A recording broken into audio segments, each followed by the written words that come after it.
Bonsoir, bonsoir tout le monde. Donc aujourd'hui, on est le 25 septembre 2022, ici Lucinda Gabriel. Donc aujourd'hui, j'ai un message qui s'appelle « On ne se moque pas de Dieu ». Donc, j'ai vraiment eu ça sur mon cœur cette semaine parce que moi aussi, à un moment donné, j'ai vécu des situations où ce que le Seigneur m'a parlé, puis je vais partager un petit peu de ça aussi ce soir avec vous, ce que j'ai vécu par rapport à ça. Donc, c'est ça, on va sauter dans le sujet tout de suite. Galates 6, c'est écrit. Euh, Car si quelqu'un pense qu'il est quelque chose de spécial, puis là, je vais vous dire ce que je vais vous lire, c'est une traduction de la version amplifiée en anglais, parce que c'est tellement parfait que c'est ça, j'ai décidé de le traduire. Donc, si quelqu'un pense qu'il est quelque chose de spécial, alors qu'en fait, il n'est rien de spécial sauf à ses propres yeux, il se trompe lui-même. Mais chacun doit scruter attentivement son propre travail en examinant ses actions, ses attitudes et son comportement. Et alors, il peut avoir la satisfaction personnelle et la joie intérieure de faire quelque chose de louable sans se comparer à un autre. Car chacun devrait porter avec patience son propre fardeau, des fautes et des manquements dont il est seul responsable. Celui qui apprend la parole de Dieu doit partager toutes les bonnes choses avec son maître, contribuant à son soutien spirituel et matériel. Voici la partie importante. Ne vous y trompez pas. On ne se moque pas de Dieu. Il ne se laissera pas ridiculiser ni traiter avec mépris, ni ne permettra que ses préceptes soient mis de côté avec mépris. Car tout ce qu'un homme sème, c'est cela et cela seulement qu'il récoltera. Car celui qui sème pour sa chair, sa capacité pécheresse, sa mondanité, ses impulsions honteuses, récoltera de la chair ruine et destruction, mais celui qui sème pour l'esprit récoltera de l'esprit la vie éternelle. Donc je sens que le Seigneur est attristé cette semaine par ce qui se passe dans les églises aujourd'hui. Certaines personnes se moquent de lui. C'est une chose de voir les gens du monde se moquer de lui parce qu'ils ne savent pas mieux, ils ne connaissent pas Christ. Puis j'en ai vu des choses mondaines encore cette semaine. Puis vous savez, à Hollywood, puis dans la musique et tout ça, ceux qui sont dans le monde, vous savez de quoi je parle, puis je n'ai pas besoin d'en parler plus. Mais quand on voit des croyants manquer de révérence et de crainte de Dieu, c'est vraiment décourageant, choquant. Nous devons nous demander s'ils connaissent vraiment Dieu. Quiconque a vraiment expérimenté non seulement la présence de Dieu, mais la crainte de Dieu, ne voudra plus jamais lui manquer de respect ou le prendre pour acquis. Puis je vais parler de ma propre expérience. Quand j'ai commencé à lire le Nouveau Testament en janvier 2018, j'étais dehors en train de fumer une nuit, puis il faisait moins 40 degrés Celsius. Et il faisait 6 fois que j'étais là quand même, tu sais, j'étais accro à la cigarette, puis j'aurais sorti encore s'il faisait plus froid que ça. Mais cette soirée-là, j'ai dit à haute voix, j'ai dit, Jésus, tu es le Seigneur des Seigneurs, le Roi des Rois, et je sais que si je te demande de m'enlever cette cigarette, que tu me l'enlèverais. Puis, je te demande de me l'enlever. Donc, j'ai jeté la cigarette, puis je suis rentrée me coucher. Puis le lendemain matin, je me suis réveillée et je n'avais aucun goût de fumer, aucune envie de fumer. Il faisait encore moins 40. J'ai regardé dehors, puis je n'avais aucune envie de sortir dehors non plus. J'étais émerveillée. Donc, je n'ai pas fumé pendant au moins 3 ou 4 semaines, jusqu'à temps que j'aille souper avec quelques amis un soir. Puis ils étaient 2 en fait. Puis on a pris quelques verres de vin. Puis après ça, ils sont allés fumer dehors. Donc je les ai accompagnés. Puis j'ai décidé, oh ben une petite puff. Puis là, ben une petite puff, ben c'était la cigarette au complet. Ensuite, quand je suis rentrée dans l'appartement, j'ai tombé sur le canapé et je ne pouvais plus bouger. J'avais l'impression que j'allais m'évanouir. Je ne me suis jamais sentie aussi mal que ça dans ma vie. Et c'était comme si je pouvais entendre la voix de Dieu me dire dans ma tête, n'étais-tu pas sérieuse au sujet d'arrêter de fumer? Parce que moi, j'étais sérieux. Puis c'était vraiment comme moi, j'étais sérieux avec son gros doigt, là. Donc, je sentais vraiment la crainte de Dieu tomber sur moi. Et cela a inculqué, à ce moment-là, une sainte crainte de Dieu en moi. Puis Puis, je ne veux plus jamais le prendre à la légère ou pour acquis. Lorsque vous croyez en Jésus et vous comprenez tout ce qu'il a fait pour nous sur la croix, vous ne voulez plus jamais le traiter avec un manque de respect ou un manque de révérence. Tant de gens aujourd'hui manquent de respect pour Dieu. J'avais l'habitude de le faire aussi. Je l'appelais l'homme d'en haut. Je lui ai parlé comme une enfant désobéissante et irrespectueuse, comme je l'étais. Je n'ai pas respecté mon Père terrestre, donc je ne pouvais pas respecter mon Père céleste. Puis je peux vous dire que dans ce temps-là que je disais ces choses-là, je ne connaissais pas Jésus. Ce n'est que lorsque j'ai pardonné à mon Père terrestre que j'ai pu réellement commencer à avoir une relation avec mon Père au ciel. Puis je dirais que ça a commencé quand j'avais à peu près 20 ans. Mais encore là, je n'étais pas née de nouveau, puis je ne connaissais pas Jésus. Mais j'avais toujours une relation avec Dieu le Père. J'étais une enfant rebelle parce que je ne me sentais ni respectée ni aimée par mon Père.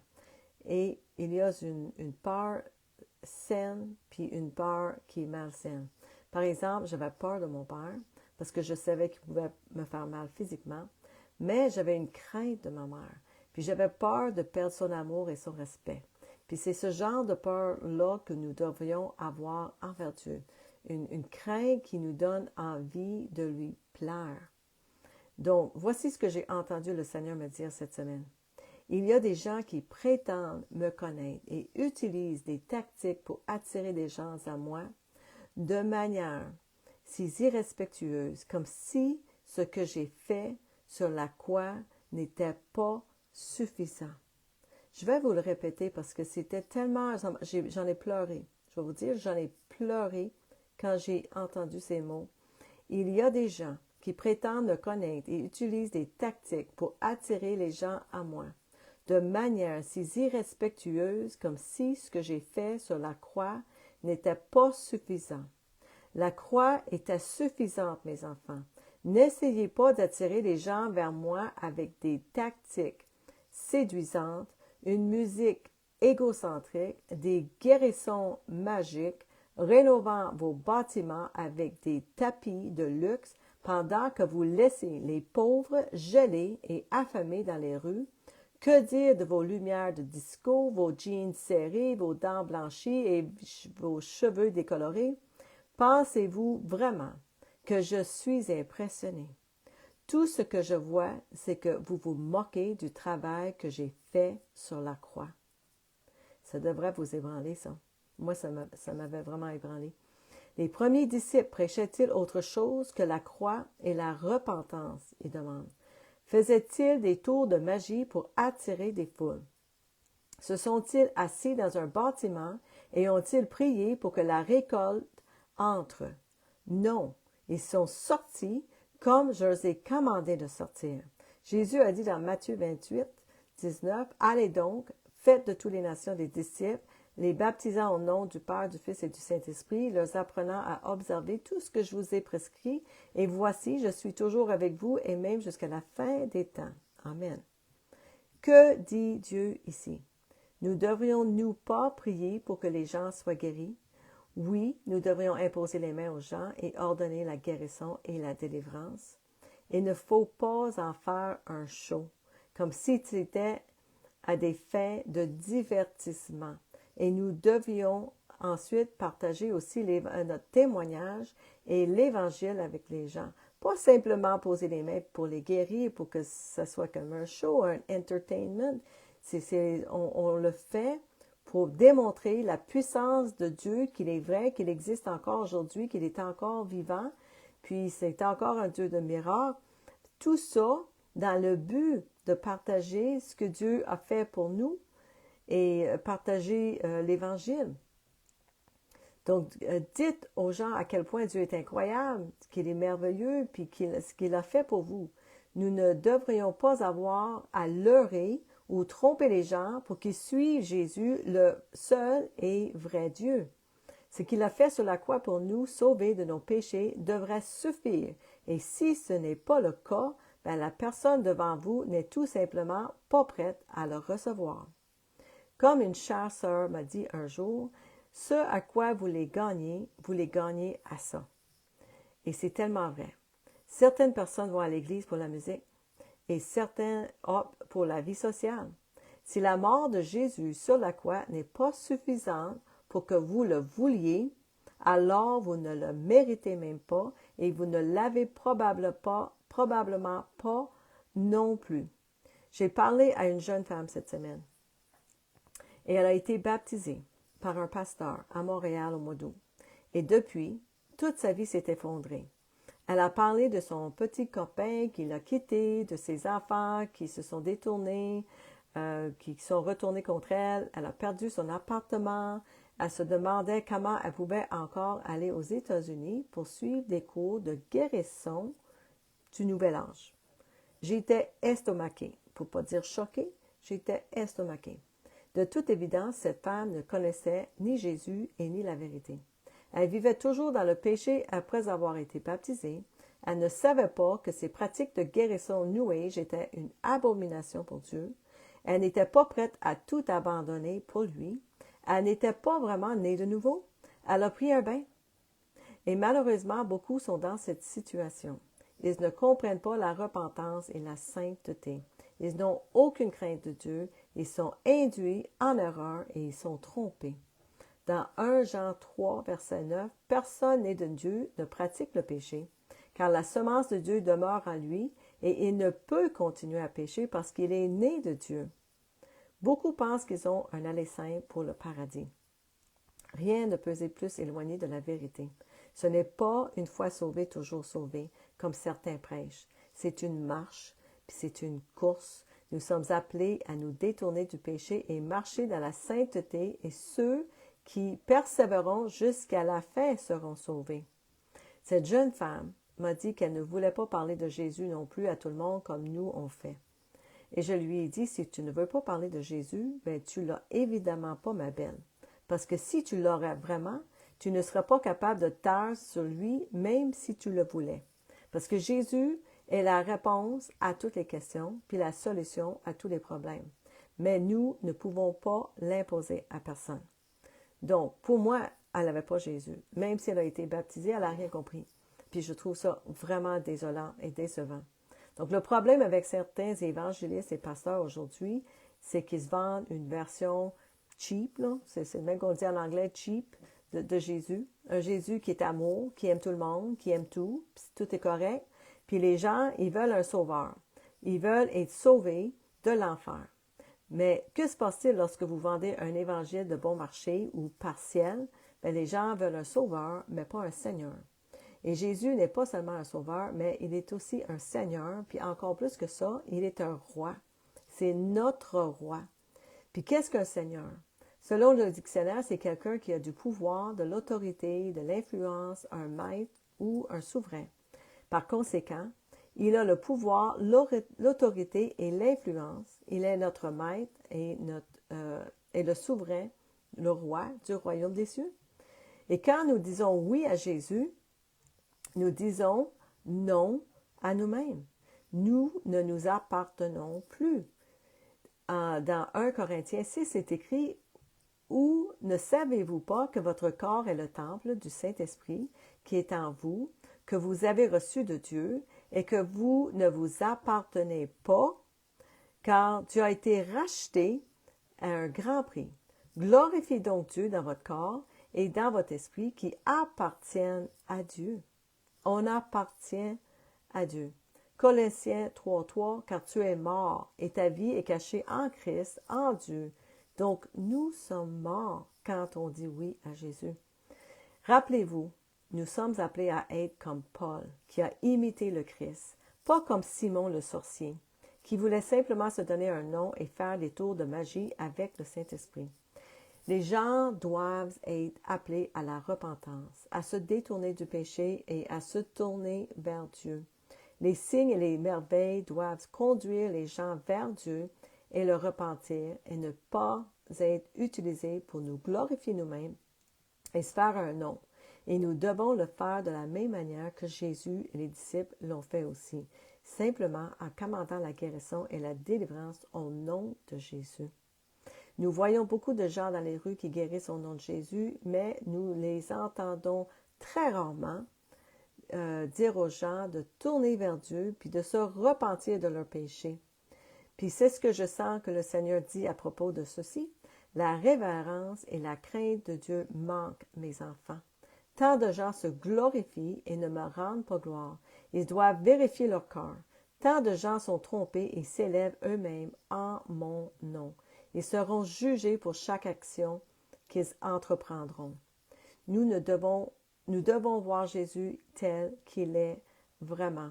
Jésus est Dieu et il est saint et il est sacré.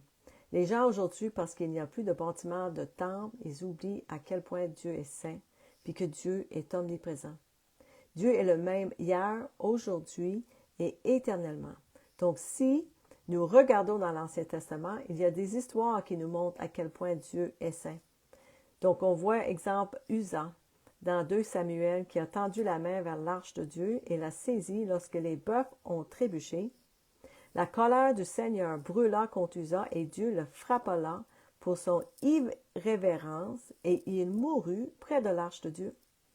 Puis qu'en est-il du roi Saul qui a perdu son royaume à cause de son sacrifice illégal dont nous avons entendu parler dans 1 Samuel 13? Et qu'en est-il de Moïse dans Nombre, après tout ce que Moïse a fait pour Dieu, chapitre 20, qui n'a pas pu entrer dans la terre promise parce qu'il a frappé le rocher au lieu de lui parler. Enfin, puis qu'en est-il de Ananias et de Saphira, qui sont tous les deux morts parce qu'ils ont menti sur le montant d'argent qu'ils ont donné à l'Église, puis ceci est dans le Nouveau Testament. Donc pour les gens qui pensent que le Dieu de l'Ancien Testament n'existe plus, c'est plus pareil, je dirais que vous vous trompez. Parce que Dieu, est-ce qu'il était injuste dans sa punition? Dieu est tout-puissant et il mérite respect, admiration et révérence. La Bible dit que nous sommes comme des sauterelles pour lui et que nos œuvres sont comme des haillons sales. Il dit que nos cœurs sont méchants et que personne n'est à la hauteur de la gloire de Dieu.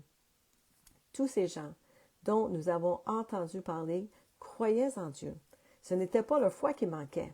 Ils connaissaient Dieu. Ils croyaient en lui et ils savaient qu'il était réel. C'était le respect et la révérence, la crainte de Dieu qui leur manquait. Combien plus devrions-nous craindre et vénérer Dieu? Beaucoup de gens n'ont pas lu toute la Bible pour eux-mêmes. Ou s'ils l'ont lu, l'Ancien Testament, ils rejettent ces événements comme si Dieu avait changé. Mais il n'a pas changé. Il est toujours Dieu. Puis c'est un Dieu qui est juste. C'est un Dieu qui est aimant.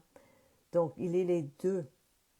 Nous lisons dans Hébreux 12, 28 et 29, c'est pourquoi, puisque nous recevons un royaume inébranlable, ayons la grâce par laquelle nous puissions servir Dieu de manière acceptable, avec respect et crainte de Dieu, parce que notre Dieu est un feu dévorant. Dieu consumera tout par le feu un jour, et ce qui restera est ce qui est pur et saint. Dans 1 Corinthiens chapitre 13, on voit le travail de chacun deviendra clair, car le jour l'annoncera, parce qu'il sera révélé par le feu, et le feu éprouvera le travail de chacun, de quelle sorte il est. Si l'œuvre de quelqu'un qu'il a bâti dessus dure et recevra une récompense.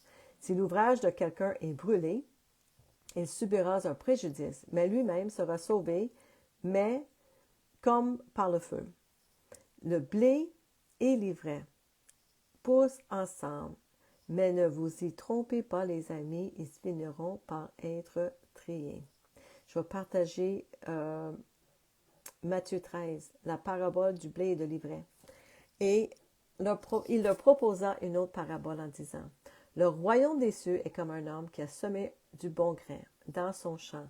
Mais pendant que les hommes dormaient, son ennemi vint, sema de l'ivraie parmi le blé, et il s'en alla. Mais quand le grain eut germé et produit une récolte, alors l'ivraie apparut aussi. Les serviteurs du propriétaire vinrent donc à lui, « Puis Seigneur, n'as-tu pas semé de la bonne semence dans ton champ? Comment donc a-t-il de l'ivraie? » Et il leur dit, « C'est un ennemi qui a fait cela. » Les serviteurs lui dirent, « Voulez-vous donc que nous allions les ramasser? » Mais il répondit, non, de peur qu'en ramassant l'ivraie, vous n'arrachiez avec elle le blé. Que les deux poussent ensemble jusqu'à la moisson, et au moment de la moisson, je dirais aux moissonneurs, rassemblez d'abord l'ivraie et liez-la en bottes pour la brûler, mais rassemblez le blé dans mon grenier. Donc Jésus explique ce que cela veut dire. Celui qui sème la bonne semence est le Fils de l'homme. Le champ est le monde. Les bonnes graines sont les fils du royaume, mais l'ivraie sont les fils du méchant. L'ennemi qui les a semés est le diable, et la moisson est la fin des temps, et les moissonneurs sont les anges. C'est pourquoi, comme l'ivraie est ramassée et brûlée au feu, il en sera de même à la fin des siècles. Le Fils de l'homme enverra ses anges. Ils rassembleront de son royaume tous les scandales, ceux qui commettent l'iniquité. Donc, on parle de son royaume. Jésus va venir ramasser de son royaume tous ceux qui sont pas bons, qui ont commis l'iniquité, et les jetteront dans la fournaise ardente. Il y aura des pleurs et des grincements de dents. Alors les justes, dans l'Amplifié, c'est dit ceux qui recherchent la volonté de Dieu, qui fassent la volonté de Dieu, brilleront comme le soleil dans le royaume de leur Père.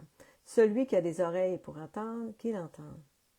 Alors comprenez bien, les fils du méchant grandissent avec les fils du royaume de Dieu. Pouvez-vous faire la différence quand vous regardez autour de vous? Prions pour la sagesse et le discernement, parce que tout ce qui brille n'est pas de l'or. Paul nous a avertis dans Actes 20, 29. Je sais qu'après mon départ, de faux docteurs comme des loups féroces viendront parmi vous, n'épargnant pas le troupeau. Même du milieu de vous des hommes s'élèveront, disant des choses perverses et déformées pour entraîner les disciples après eux, pour qu'ils leur suivent. Donc Dieu n'est pas un cirque, mon ami, mes amis. Il n'est pas un magicien. Il ne fait pas des tours de magie. Ce n'est pas le Père Noël, ni un génie dans la bouteille non plus. Donc, s'il vous plaît, ne le traitez pas ainsi. Dieu est un Dieu saint, juste et aimant, qui mérite notre plus grand respect, notre plus grande révérence, notre crainte et vénération. Nous sommes aussi appelés à être saints comme il est saint. Nous devons nous assurer que nous ne sommes pas assis sur son trône, nous glorifiant en son nom et prenant sa gloire. Nous ne devrions pas non plus faire quoi que ce soit qui le déshonorerait. Et je peux vous dire, mes amis, que moi, mes frères et sœurs, j'ai entendu la voix de Dieu un jour. J'étais dans la douche à un moment donné, puis le Seigneur me montrait une situation avec ma sœur, parce qu'il m'avait dit de faire quelque chose de bien pour elle. Puis je l'ai fait, puis elle était vraiment touchée. Puis j'étais dans la douche, puis cette mémoire-là est revenue à moi. Et pendant que je pensais à cette mémoire, c'est lui qui me l'a montré, là, c'est tout lui. C'est lui qui met nos pensées, il met les choses dans nos cœurs. Donc ça m'est venu dans mes pensées.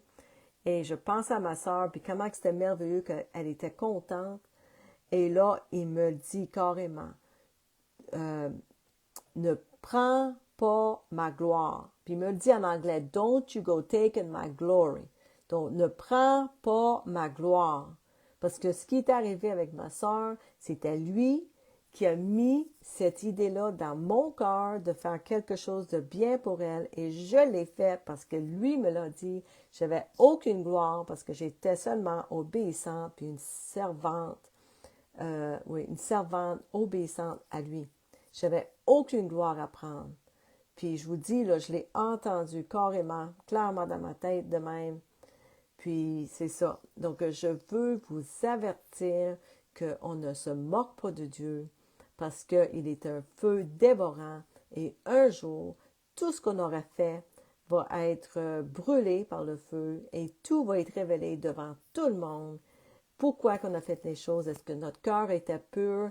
Puis comme le message qu'on a lu au tout début, ça disait que chacun scrute attentivement son propre travail en examinant ses actions, ses attitudes et son comportement. Et alors, il peut avoir la satisfaction personnelle et la joie intérieure de faire quelque chose de louable sans se comparer à un autre. Donc, on devrait tous s'examiner pour voir l'état de notre corps. Est-ce que ce qu'on fait, c'est pour nous glorifier, ou est-ce que c'est vraiment pour Dieu? Donc, c'est ça. Donc, j'espère que ce message vous a mis un petit peu de crainte de Dieu en vous. Puis, je sais que souvent, les gens me disent, Lucinda, c'est toujours la peur, la peur, la peur, la crainte. Mais écoutez, vous avez assez d'amour dans les églises, là. Il faut que vous ayez un petit peu plus de crainte. Parce que c'est pas en croyant dans juste la grâce et juste l'amour que vous allez vous rendre au ciel. C'est par la crainte de Dieu, par la révérence de Dieu que vous allez vous rendre. Parce que c'est ça qui va vous garder dans le chemin étroit, qui est difficile, que peu de gens trouvent. Et moi, je veux que vous le trouviez. C'est ça mon rôle ici. Le Seigneur me donne des messages difficiles à toutes les semaines parce qu'il vous aime. Et c'est parce que lui vous aime que je fais ça toutes les semaines pour vous amener sur le bon chemin. Donc, c'est ça mon message pour cette semaine. Puis, si Dieu le veut, on se verra la semaine prochaine. Donc, gloire à Dieu pour tout ce qu'il fait, puis tout ce qu'il est dans notre vie. On est tellement bénis. Si vous connaissez Jésus-Christ, louangez-le parce qu'il est tellement bon. C'est tellement un privilège d'être choisi par lui. Puis, j'espère que vous l'appréciez tellement que vous ne voudrez jamais, jamais être irrespectueux envers lui. Donc, merci Seigneur Jésus pour la famille aussi que nous avons en toi, Seigneur Jésus, pour les frères et les sœurs, pour tout ce que tu fais présentement. C'est tellement glorieux ce qui se passe au Québec. Puis même, ça se passe partout en France. En tout cas, on voit des messages de partout de nos frères et sœurs. On est tellement reconnaissants. Puis partagez, sortez, puis parlez à tout le monde de Jésus, puis ce qu'il fait, parce qu'il revient très, très, très bientôt. Et les gens, ils ont besoin de lui. Ils ont besoin de savoir qu'il est mort pour eux aussi, puis il y a quelque chose de bon qui nous attend. À la fin de tout ce qui va arriver, ça va être glorieux. Si vous gardez vos yeux sur Jésus-Christ, dans les prochaines années, je vous promets que ça va être glorieux pour ceux qui le suivent. Donc, c'est ça. Je vous aime, puis passez une merveilleuse semaine, puis si Dieu le veut, je reste là dimanche prochain. Bye bye.